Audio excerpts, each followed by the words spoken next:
Every pizza cook should start with some bacon. Every single one of them. Hello everyone, welcome to Left-Handed Cooking. Today I'm making an Alsatian pizza that consists of creme fraiche, which is very much like sour cream but a lot more delicious, caramelized onions, and shallots, pre-cooked, bacon, and of course the pizza dough. So I've already heavily floured this, pulled it out of my little container, patting it flat, and then I'm going to stretch it and we'll get this pie underway.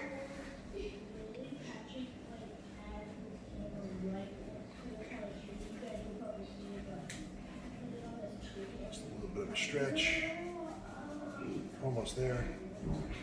You'll get a feel for how far to stretch it and when. All right, before I throw this down, I like getting a lot of little flour under there. And then I give it one last stretch to make sure I'm at the right size. And I chuck it down on the board. All right. Now I'm going to bring this board towards me a little bit and start dressing this pizza up.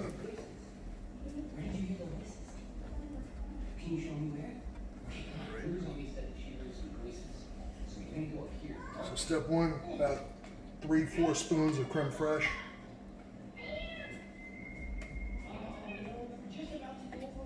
Yeah, 3 looks like it's gonna work. And just spread it out till it's about an inch, inch and a half from the sides.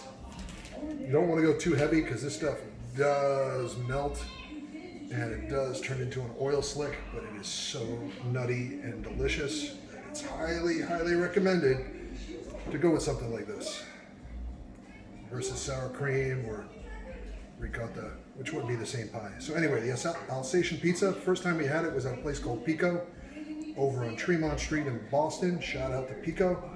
One of my favorite places to grab a pie when I'm up there.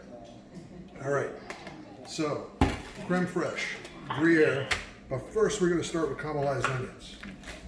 Because the wife never ever lets me forget that we'll burn these bad boys if we don't put them under the cheese. Be generous. I'd probably put a few tablespoons worth out, but kind of like you would put any other topping out in little spots and splashes. So there we go, almost there. Pull that back, pull that back. All right, almost enough onion. The onion and the creme fraiche really go well together. And then the next treatment is a bit of Gruyere cheese.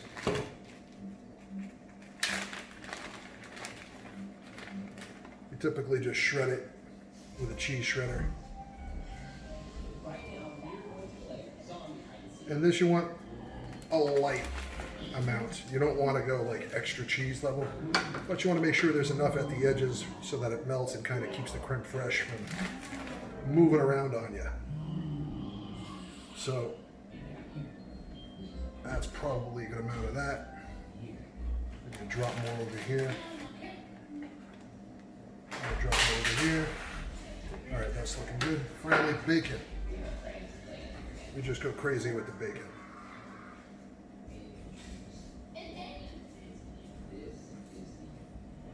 All right. Is this all of the bacon? No, we have a little bit more of this, right?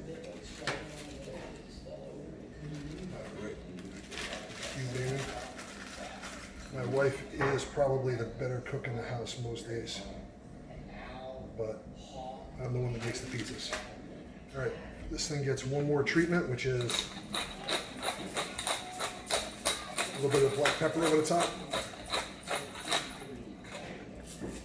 And out it goes. I'm just gonna untuck the edges so they don't snag on me when I go to slide it off. And away we go. I'll be back in a minute. All right, pie's out of the oven. Just gonna cut it. We'll take a look at the bottom and take a slice and give it a bite. So this dough had only fermented for about 2 days, and we only gave it a rest on the counter for about 45 minutes. So it really didn't get a huge amount of spring. I mean, we got some nice crust here and then some thinner stuff. This really isn't my best pie, but This will give you an idea what it looks like. It should taste ridiculous.